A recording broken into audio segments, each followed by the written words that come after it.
Hello everybody, here's a video on some basic technique issues with running at all speeds, no matter if you're a sprinter or you're trying to run marathons or even ultras. These are things, the two main points in this video are things that I would love for you to work on consistently throughout this summer and base training phase, no matter what speed you're running. And here we go. So for me, good running form boils down to two essential things. The first thing, which I think is true for every coach and should be true for every single running athlete, is posture. Posture is huge. If you don't have good posture, everything else is going to be inelastic, and your tendencies to not use proper reflexes is going to increase. The second cue that worked for me well, and I think can work for a lot of you as well, is a sensory cue of when your hip and your knee flex when your toe comes off the ground, or toe release. In good running, no matter at what speed, you should see upon leaving the ground, upon the toe leaving the ground right here, you should see the hip and knee flex together forward. The knee should come forward as soon as the foot starts lifting off the ground. Even though this might not happen exactly in the timing when you watch slow motion, as a sensory cue, the athlete should attempt to feel this happen, even if it doesn't actually happen in real time. So the main error in running across all speeds is running backsided. And what happens in backside running, the main error is when the toe comes off the ground, there's excessive knee flexion before there's any flexion at the hip to bring the knee forward.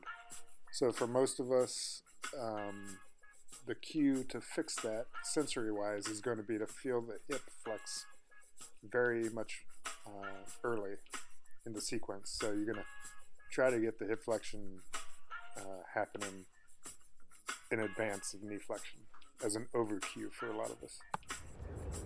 So this movement model of having the timing together, the hip and knee, is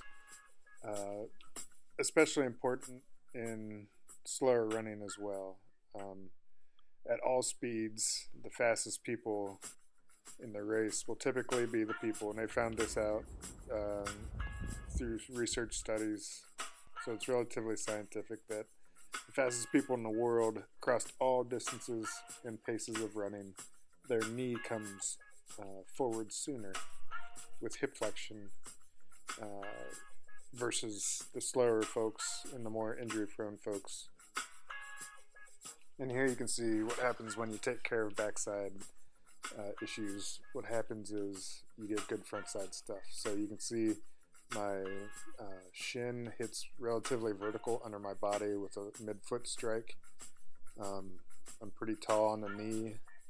I can kind of run from my hip more.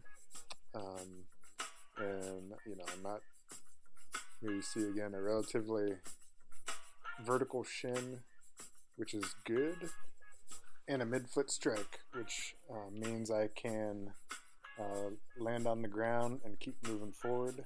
There's no deceleration, or very little deceleration.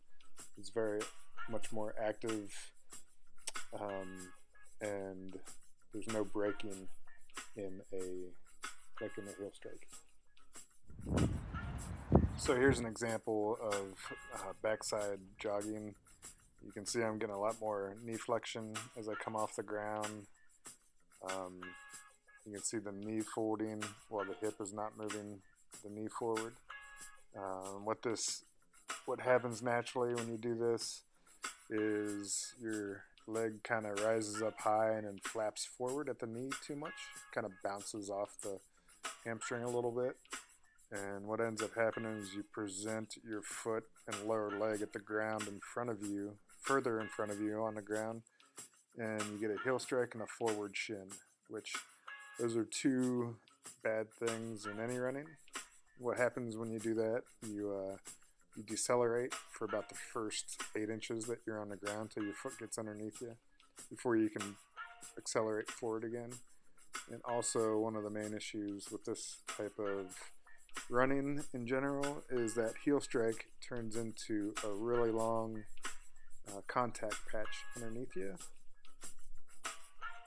And those longer ground contact times not only slow you down, they create a much longer pronation, supination, twisting of the ankle and foot while your foot is on the ground, which creates a whole lot of twisting in your ankle and all the way up your tibia and fibula, which is a big reason. All that extra twisting is a big reason for stress fractures, and it also creates extra twisting in your knee, which is a big reason for IT band issues. And another issue, which is called hip droop, which is another main error that we'll talk about in another video.